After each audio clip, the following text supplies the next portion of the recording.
I'm excited today to welcome my partner, ride or die here, Jordan Shupe. Jordan Shupe. Am I pronouncing that right? I don't think I've ever pronounced your Right. last name Yeah. out loud. That's right. Awesome. Awesome. So Jordan and I work together in my wholesaling business in Delaware. If you've seen one of my YouTube videos, I talk about kind of our structure where I handle the marketing back end of it, the website, the Google, all that stuff. I generate the leads, and then Jordan handles the leads, goes on the appointments, locks it up, takes it down, wholesales it, whatever the situation calls for. And I wanted to bring him on today to kind of discuss our partnership and chat about this killer deal that we did last year, just kind of go over the case study of it. And I think it's really cool. So Jordan, thanks for hopping on the call today. I Yeah, appreciate man. it. And if a hot lead comes in, like you hang up on this podcast, that's way more important. Absolutely. Awesome, man. So just really quick, not to go too much into detail, but can you give a quick background for how you got into this business in the first place? Yeah, of course. Well, I'm happy to finally be on. We talked about this for a while, so 8 months ago. yeah, Yeah. it's good to be doing it. But no, I got started just, I don't know, probably like anybody else, looking and searching around, tired of the day in and day out of the 9 to 5. Got connected with the local RIA. And there was a guy there who was posting a job, happened to be wholesaling. So hopped on with him, learned it a little bit, ended up doing some of my own, got a deal or two, did some traveling in between there, was never like focusing on it 100%. It was just kind of something I was doing in the background. COVID happened, found out I was having a baby. So when we came home, that guy I started working with, Evan, he got us connected, and it just happened to be a good fit that he wasn't really pursuing the wholesaling thing anymore. He was changing gears, and you needed somebody, and I was back in Delaware, so it was just it was good timing. So why haven't you fired me yet and started doing your own marketing on your own? Maybe even not having to split any deals at all. I tell people a partnership and they're like, Tim, you're going to get dumped eventually. Maybe I will in the future, but can you explain like your thought process there? For me, it's like it's one less thing to worry about. So there's the time value of money and stressors and the things you want to focus on. And for me, like, sending the mail and doing those things, like I was never really consistent with it. Like I said, it was just kind of something that was happening in the background. I had talked about wanting to do PPC. I talked about wanting to do SEO and all these things.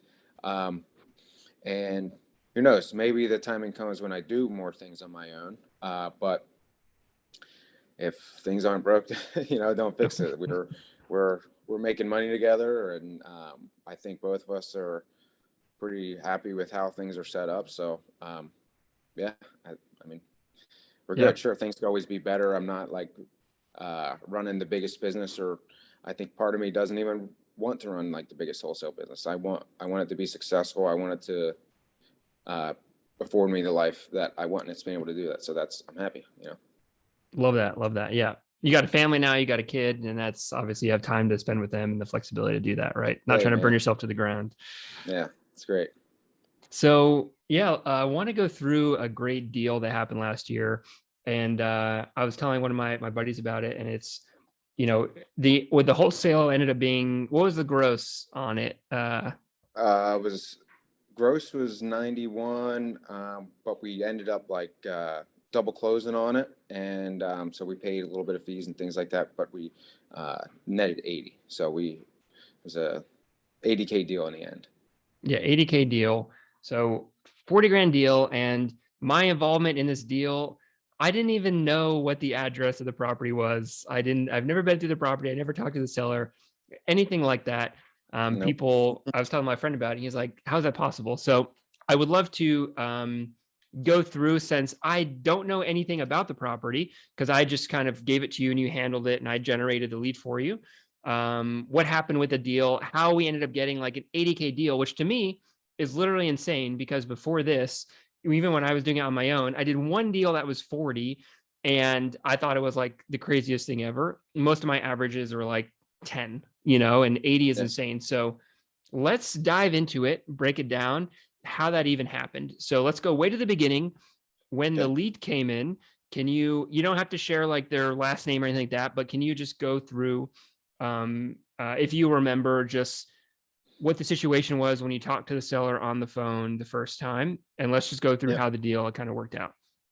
Yeah. So they called me in February of 2021. So it was literally, I think, like 4 days before my daughter was born. And they were Crazy. just, yeah, they were just calling, trying to get a little bit of information. She lived in California, and she had her ex-husband who was living in the house here in Delaware. Um, they, of course, weren't really, getting along at this point, and she was doing everything she could to get him out, and she was just ready to, sell the house and move on. So in the beginning, the motivation was there, but she was more in the information gathering stage. So she was asking, I think in the beginning, she was asking 250, which was way. I mean, it ends up being what what we got, but in my opinion, it was way too much. Okay, so I- let's pause there for a second. yeah. 250 is way too much. What did you think? So what kind of property was it? Was it like a ranch home or, Yep. Yeah. So it's a 2-story bi-level house. It had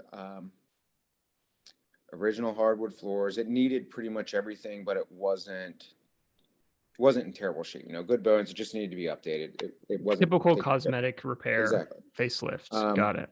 but it had some, water intrusion in the basement that needed fixed. A ton of stuff in the basement. A couple big trees out back that needed to come down.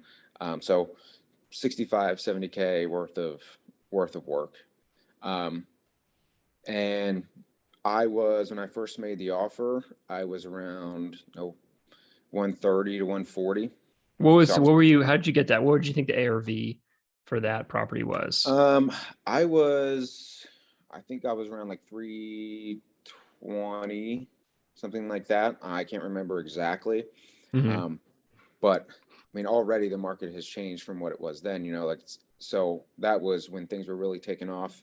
Um, People just saw these properties differently, and they saw where prices were going. So that's, people were ending up offering more than me, which was great.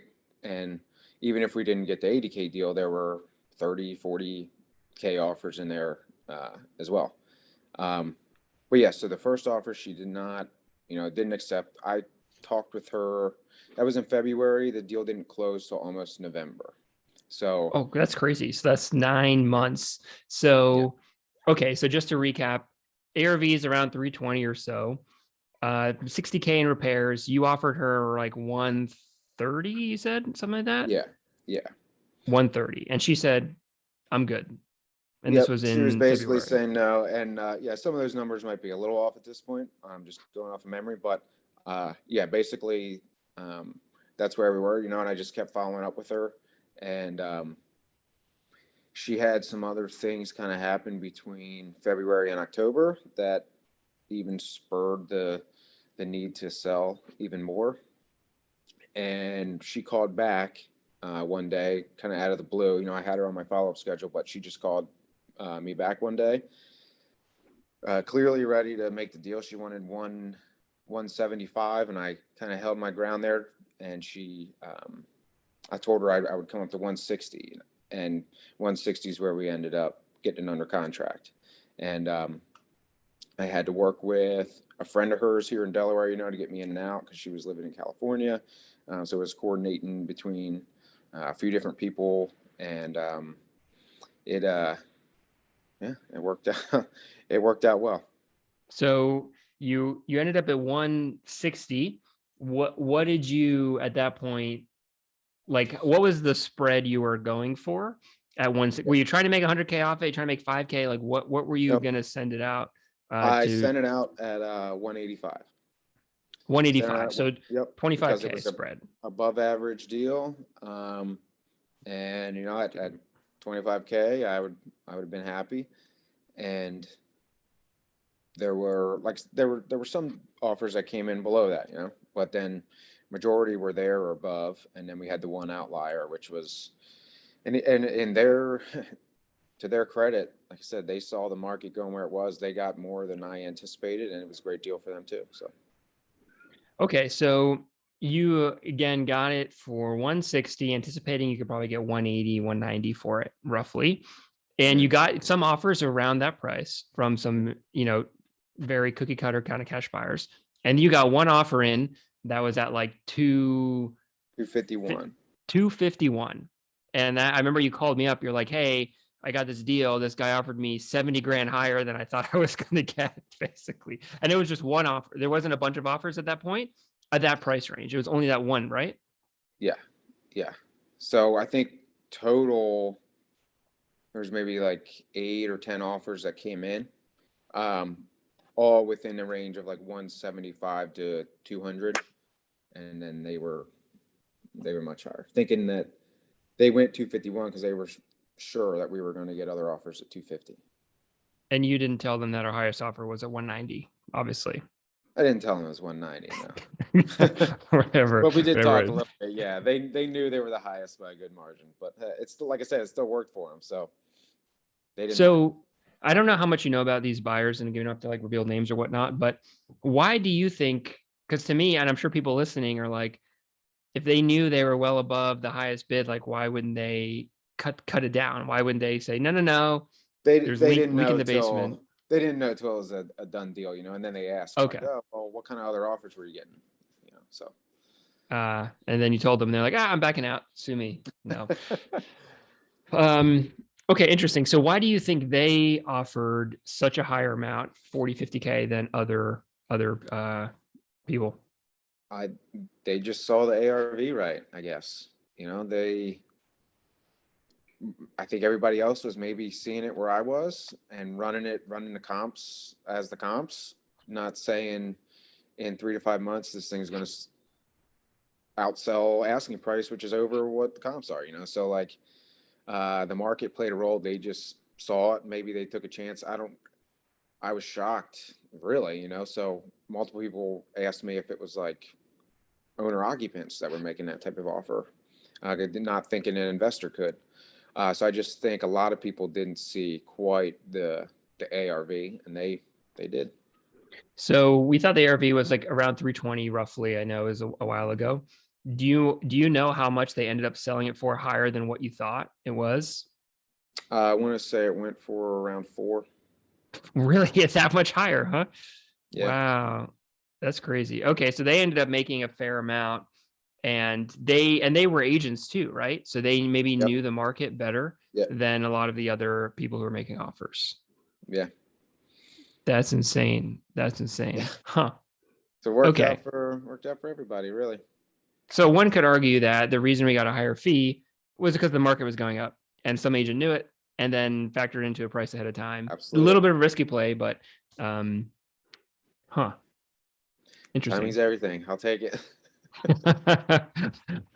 Okay, cool. So what would you tell someone who's like, hey, I want to get an 80 grand deal?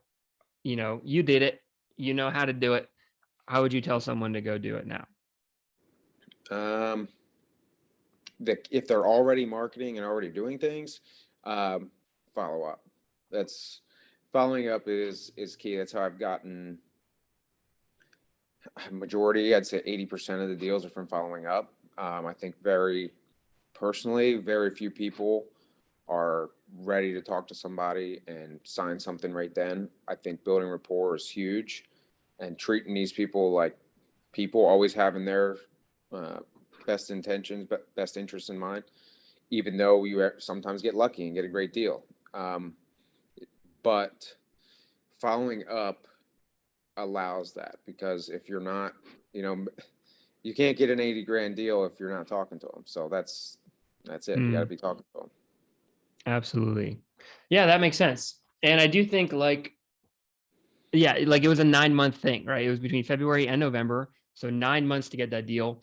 Obviously, we're not going out and scoring 80 grand on every deal. We're not like FBI negotiators all of a sudden where we can like get that. A lot of it is luck, right? Would you say that we happen to get that kind of deal?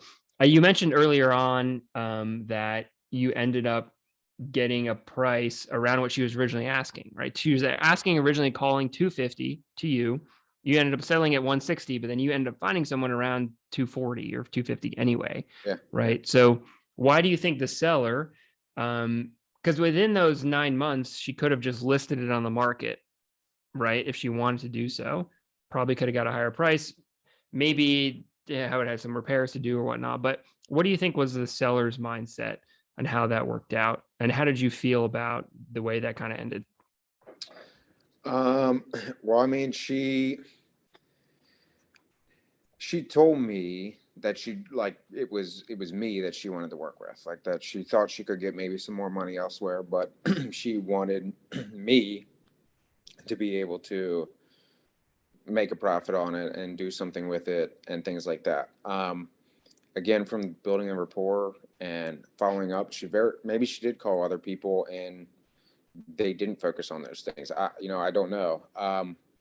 But from the last conversation I had with her, like she made her mind up that she was working with me before we even agreed on a price, So it was more important for her to get the peace of mind and security of someone she trusted than it was to get a certain figure, right? Yeah. Yeah. What do you think that you did specifically different than other people to get that trust where she couldn't get it elsewhere? Um, I don't know. I just try to really listen to people and what they're telling me. Uh maybe I don't always can dig through to their motivation the best or like all these things, but some people want an offer right away. Some people want to be, if they're asking for information and they want to be talked to and you just kind of have to feel what they want and give it to them and know that, okay, maybe this is going to take some time. But my job really is to, again, make them want to work with me and know I'm the best option, and listening to them and understanding what they want is the only way to, I think, convince them. Not, you can't sell them. You can't convince someone to sell their house at a major discount, like you're not going to sell that. You're selling yourself as the best option for them to do what they need to do. Love that. Yeah, 100% makes sense. It's like, I'm trying to think of like, from a perspective of like the interviewer here. I'm like, what is the golden nugget that we can pull from this case study here? Or like, what is the big secret thing? And it's like, there's really not much more meat on the bones unless I'm missing something. It seems like, you followed up with them. You were like listening to what they wanted. You built the rapport. You put it out to buyers. You thought you were going to make 20. The market said, nope, you're going to make more. Mm-hmm. And besides that, it was kind of a standard wholesale, like standard motivation. She's out of town, standard cosmetic uplift. Like there really wasn't anything significantly that stood out in this deal besides you getting a fair amount of attention on it. Would you say that would be the case? Am I missing something? Is there Yeah. anything else that with this? No, I think that basically hits the nail on the head. Like we said earlier, timing certainly affected it, but there was a lot of things. So whether the timing definitely affected with getting better offers, but I think getting her to accept a better offer, goes back to everything else we talked about. And there's so many different facets of what wholesaling is, especially when we don't have other people working for us. Like I'm answering the phone, I'm talking with them, I'm going to the appointments, like they're dealing with me. I think that plays a big role too. They're not talking to 2 or 3, 4 different people to get to who they need to, or a VA somewhere or this and that. Like they look at our website, they see you, me, and they're talking to me. So it's that definitely helps, and I think makes them feel comfortable from the beginning. 100%. Yeah. And I've talked to a lot of other investors too, especially ones that we work with our agency, that when they have like a high close rate, it's because I guess their branding is consistent, where the people on the website, the logos on the website are the same ones they see when they're talking to people. Like you said, it's not 8 people and whatnot. So I think being a local business does help us differentiate that from like the home investors that are calling, nationwide, right? Yes. Okay, so I have some kind of rapid fire random questions here maybe for the next 10 minutes. We can go through.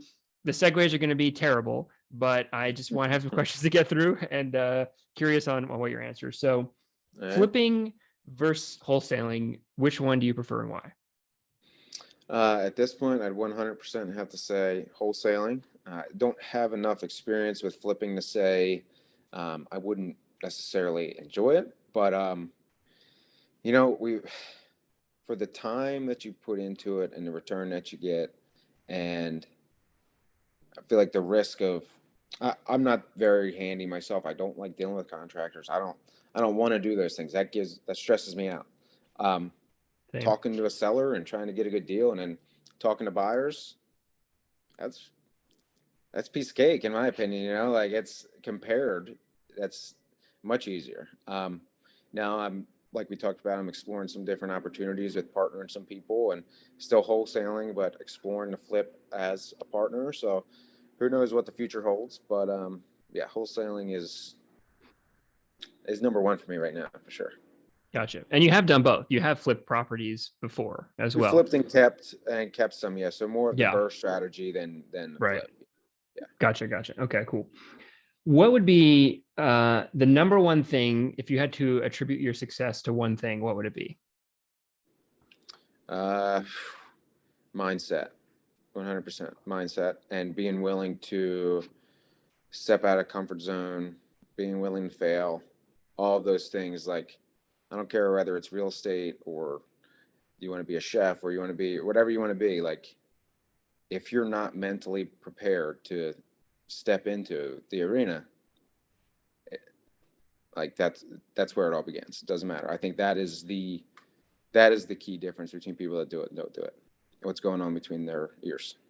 Can you think of a specific example where that would apply, where like you ended up making it work where someone else wouldn't? Like taking that, I understand what you're saying, but like how do we apply that to real world use cases?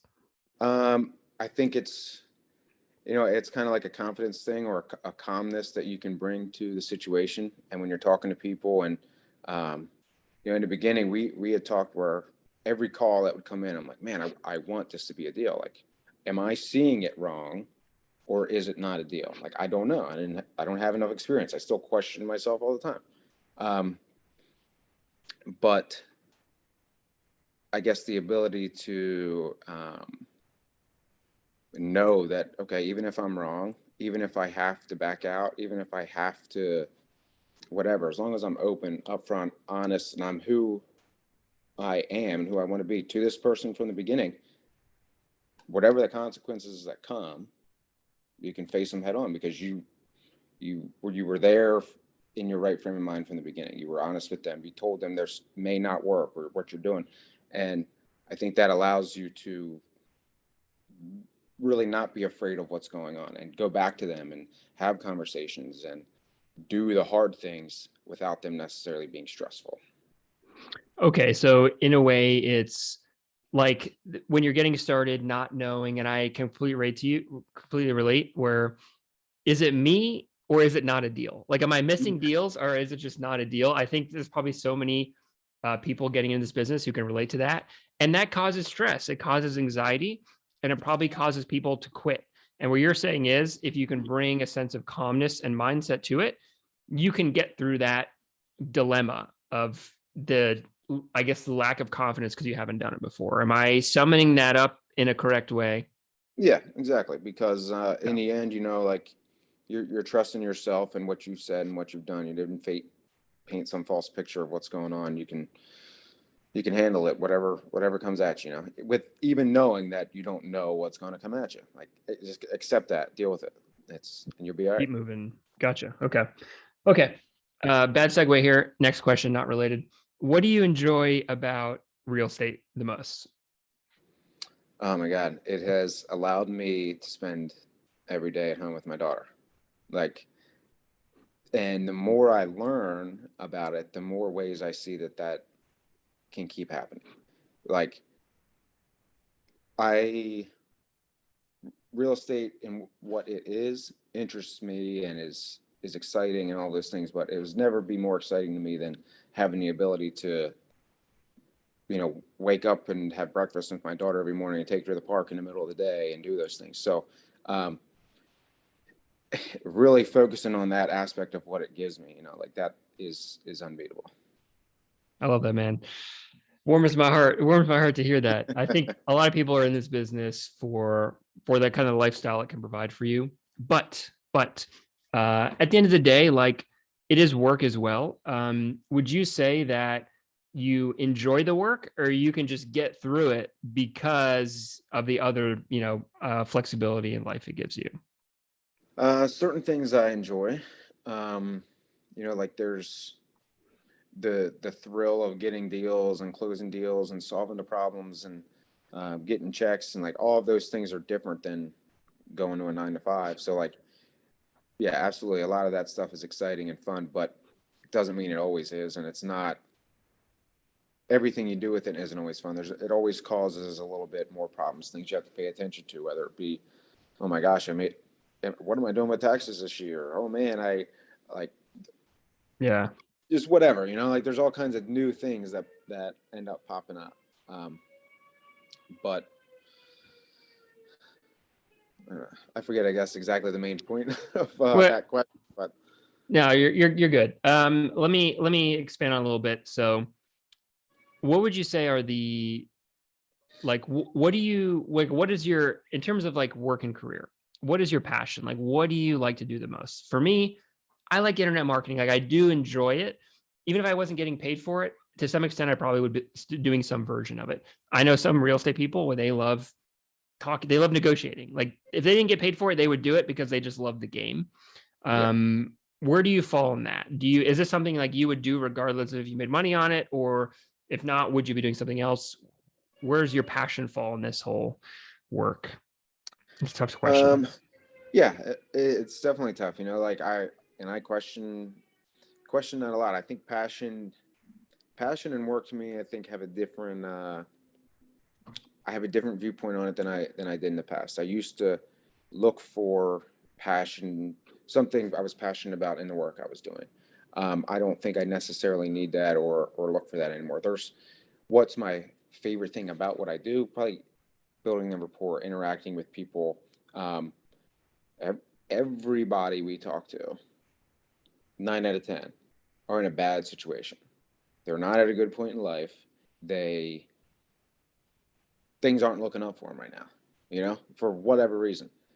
So even if it's just a little bit of ability to make this transaction calm, or they're not okay, well, maybe we're not the right option for you, but here are a couple things you can consider or whatever.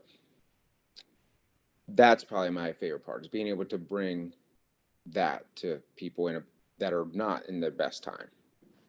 I love that. Yeah. A lot of people get into the business to like make money, but we are helping people. Like people, like you said, are in crappy situations. And that's one thing I do miss. Like I really liked like some of the testimonials on like our website. They're probably like buried deep and I should highlight them. But like, you know, people like almost like you saved my life in a way. Like I didn't Yeah. have running water, or like don't know what I would have done, and Hmm. it's nice to get that. It is very rewarding. Absolutely. Even, Yeah. so what would you say would be the biggest day-to-day struggle of the business? Well, I think for me in the past, it was being consistent with marketing. But now that I don't necessarily have to focus on that side, it's the um, making sure you follow up, the following up. And then I will, I guess, add that, with it, the fact that it's just us two and me on the phones, there's times when, like I'm at the beach or um, whatever. That's just not a good time to answer. So some of those things are a little tricky to work through, but in the end, you deal with it, and everything's not going to be perfect. Right. Gotcha. If you had to start from scratch, no money, completely new market, and you had to get a deal in 30 days, what would you do? Um, I would probably start off driving for dollars and calling, but I think networking would be a huge thing in that as well. So, because if I was in a new market and I didn't know what I was doing, I would need to find out where people are going, what they're looking for, and attack those areas. Driving for dollars to me, if I had no money, I could go out and I can do that. If I have no money, I can network, find somebody with money and put it towards mail, put it towards pay-per-click. But yeah, you have to go, whether it be knocking on doors or something while you're driving around too, but that's where I would start with no money. If I had a little bit of money, it would be, I started with mail outside of that, and mail with a website that they could at least go and look at. I didn't expect the website to create its own leads, but the letters and things to direct people to the website. Gotcha. One of those Gotcha. two, depending on your budget. Interesting. Okay. I thought it was interesting what you said of like, you would look for people if you didn't have any money to partner up with to fund some of your marketing. What can you just break down maybe more specifically what type of people you would actually look to network with in the real estate space to get that deal in 30 days? Yeah. So, I mean, certain agents are always good. But contractors, whether it be, there's so many things out there. You can just put it on Facebook, and just the ability to the network in general, letting people know what you're doing, putting things on Craigslist, whatever it is. If you're not marketing in some way, no one will know that you're buying or that you're looking or that you're doing anything. So, whatever it is, word of mouth, Facebook, all of that thing, I think is beneficial in the beginning, everything. Interesting. Okay. Cool. Maybe this will be an experiment. I do some time, or I go into a new market with no money and see if I can get a deal. Test all the theories out. I did it once. I ended in Delaware with no money. Yeah. All right. Let's see here. What would you say would be? We went over like the most expensive deal, or the most profitable deal. What would be the least profitable deal you think you've ever done?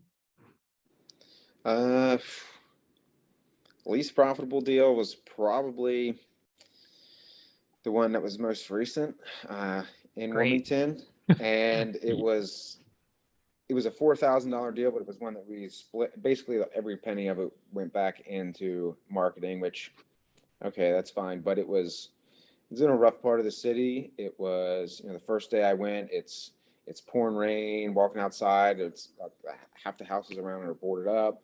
Doomed from the beginning, even raining on the day you looked They at have a huge pit bull like chained up in the kitchen, and they were very nice people. It was a great situation in the end, but like really didn't make any money off it. And it was stressful at the end because the buyer who I was working with didn't realize, I guess he overlooked the part that the tenants were staying. They weren't vacating, and so then he had to work on getting them out so he could renovate to get it refinanced. So like at the last minute, it was what's going to happen, and we pretty much made next to nothing on it, but got experience, and it paid towards a little bit of marketing, and is what it is.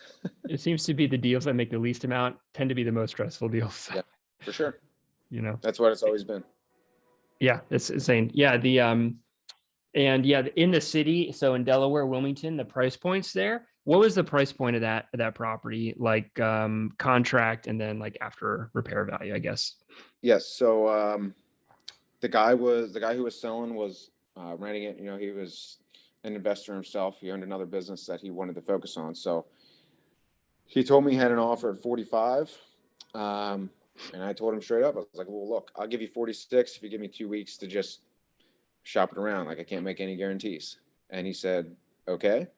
And then, shopped it around. I was asking, I think like 55 or something around there.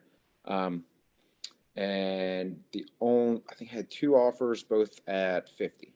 So it was, in the day I showed it to the buyers, it was a beautiful day that day. And so like, I don't mean to talk bad about anybody, but the people that live in that area, a lot of people were out on the streets walking around and like drinking in the middle of the day and like all these things all on the street out in front of the house. And I'm like, no buyer's going to buy this. Like seeing this right in front of the house, like they're not going to do it. And it didn't affect it none. So like there were so many things with that one that was just like roller coaster, man. But when it closed, I was happy. I got to work with a buyer that the sellers or the tenants are back in there now. The house is flipped. They're in a beautiful new place to them. So in the end, it's all about solving people's problems, right? That's what we did. So maybe didn't really get paid on this one, but we'll get paid in the future. We're good. When you have 50 grand deals, it's gonna be tough to make an 80 grand wholesale on. Oh, yeah. Price points make a huge difference. You see people in like bragging about their 100K wholesales. Oftentimes, I mean, that's kind of what we were doing on this podcast, but as an anomaly for people who consistently do it, normally they're in more expensive markets like Chicago or Florida or California or whatnot. Delaware is a lower price market. So if you're getting started, keep in mind, it isn't a hard and fast rule, but generally your assignment fee will often be a percentage of the home value, 10% or something like that. Like if the homes are 300K, maybe you're looking at somewhere between 15 and 20. If the homes are 50K, you're looking somewhere between like 3 and 12 or something like that. So, all right, we'll wrap it up here in a minute. Final couple questions here. What would you tell someone who wanted to get into real estate to make money, but hated doing all of the work? Network, man. You got to know people. No, if you know what you hate doing, then I think you should at least have an idea of what you like to do, or find someone who likes to do what you don't like doing. You have to know what you bring to the table, be willing to work with other people.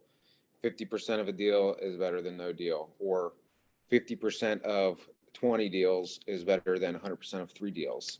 So like you have to kind of, decide what works for you. There's always somebody out there who's willing to do what you don't want to do.